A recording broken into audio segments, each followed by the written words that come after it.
current for what I was wearing then, and also things that were really special. And it started with designing a couple of heirloom redesign pieces. One of them was a ring, or recreating a piece that was from a diamond of my mother's that I inherited after she passed away. And I'd wear it all the time and people loved it. And then I'd start getting some referrals for engagement ring clients. And I love the process. I was really burned out from having a business where I was shipping thousands of units a month. And I wanted to do something that was more profitable and easier on my time, so that I had time to spend with my friends, that I had time that I could actually work remotely and travel and spend time with my family, like all the things. So it was the shift in the business model happened primarily because I wanted to have a different kind of life later on in life, if that makes sense. Mm-hmm. You know, in the beginning, my goal was to have my name in lights, however, whatever that means. But to just be one of those people that was like really well known, and was to get all the exposure and the PR and have a really successful business and the celebrity clients. And then that stopped becoming as important to me. And what became more important is that people who were buying my jewelry were wearing it and cherishing it, and that it was something special that they were purchasing that they were going to keep for a long time. So like my goals and the focus shifted. And a lot of that business was really built around the kind of lifestyle that I wanted to have. Now, when the market went to the toilet in 2009 and all that, and did you ever think you'd be able to start over again? That's interesting. An interesting question, because I thought in the beginning that I'd have to give it up for good, but I was working with a consultant at the time. His name's Phil, and Phil would sit me down in his office as we were like trying to figure out what to do with this jewelry company. Do I keep it? Do I close it? Do I stop designing jewelry altogether? And after a lot of soul searching and trying to figure out what was next for me, I realized that I didn't want to run away from jewelry. You know, I had started teaching yoga and started doing some other things. And it became very clear that jewelry was something that I wanted to continue doing. I just had to do it in a different way. And so when he coached me basically in a way, and he got to the root of like, what is it that you love? What do you like to do? And, I love working with the customers. I love the design process. I love sales. I loved talking to people about what I did. What I didn't like was managing a big team, having an office and overhead and things that I had a place where I had to go to all the time. I didn't like some of the politics that was inherent in working with some of these bigger stores that had actually built my brand. But, if something doesn't sell through, they want to send them back, or getting chargebacks from people like QVC and stuff like that. As a small company, that became like really, really stressful. And I wanted to be doing something that I loved, but I didn't want all of the other stuff that came with that bigger business that I had at first. And so through like this process, just like of discovery, like what is it that I love? Where do I want to be spending my time? I kind of created this new business model. Honestly, like I am surprised that I was able to get it off the ground so quickly and make it work so fast. At least I was surprised back then. Now in hindsight, it's not that surprising because I guess I have a lot of experience. But at the end of the day, like when you're really aligned with something that matters to you and it's in full alignment with the business model that you want to create and the customer base that you're trying to reach, and everything kind of falls into place, it becomes really easy. Exactly. Yeah, it was 2009 when it all fell apart, and then you said by 2010 you were back in the game? Yeah, I shut my first business down in 2009 at the end of it. 2008 was the really bad year. That was the year that everything kind of crashed, that September. And in 2010, I took about 6 months off. I didn't make any jewelry or design any jewelry for about 6 months. Mm-hmm. And I launched the new brand in the summer of 2010. Were you still married at this point? No, not to that guy. No, nope. That was it. So we got divorced shortly after I started my company.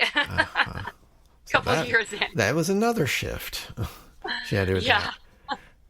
And so you had this different mindset approach. And what were some of the other things you did differently this time when you started? Well, I developed what I now call the desired brand effect. And through, my years and years and years as a jewelry designer, building a brand, and now helping so many other jewelry designers with my other company, Flourish and Thrive Academy, I realized that building a successful jewelry brand really comes down to three things: your ability to create desire, and your ability to share that desire, and then your ability to bring your customers along that desire journey and scale all the work that you've done. And so within this model, I didn't have a name for it. I didn't have a confounds or a definition for it, but it was what I was naturally doing anyway. It was building a product line, creating a brand, and having messaging that attracted the right customers to me. Learning how to sell and market to those people, being able to deliver great service, and then focusing on the right activities every day so that my business was consistently bringing in money.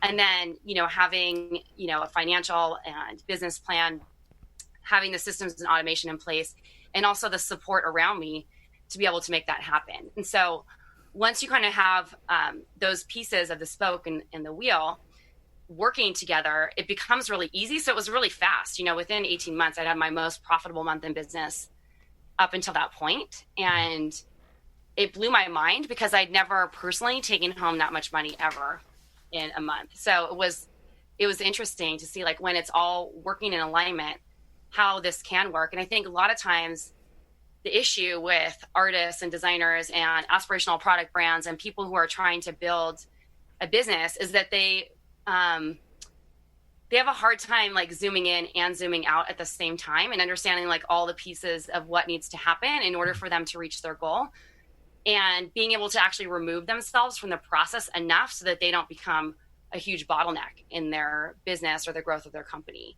Because anytime, whenever I'm working with a designer, I can easily take a look and just ask them a few questions and figure out exactly why their business isn't working for them. And a lot of times it comes down to their approach, what they're doing every single day in their business, and how often they're connecting or reconnecting with their with new prospects or previous customers. So a lot of this can be applied to other creative jobs too, not just jewelry. Oh, absolutely. I think actually, can really technically apply to all sorts of businesses, because we all need to attract and acquire new customers.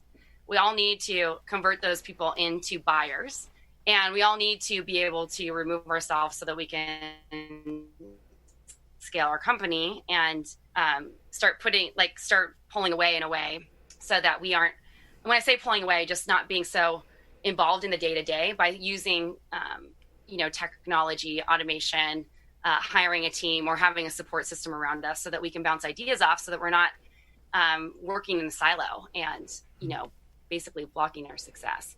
And so the desire brand effect, is something that I've developed for, specifically for jewelry designers, but I've helped other brands in other creative fields, especially product-based businesses, use it in their business as well.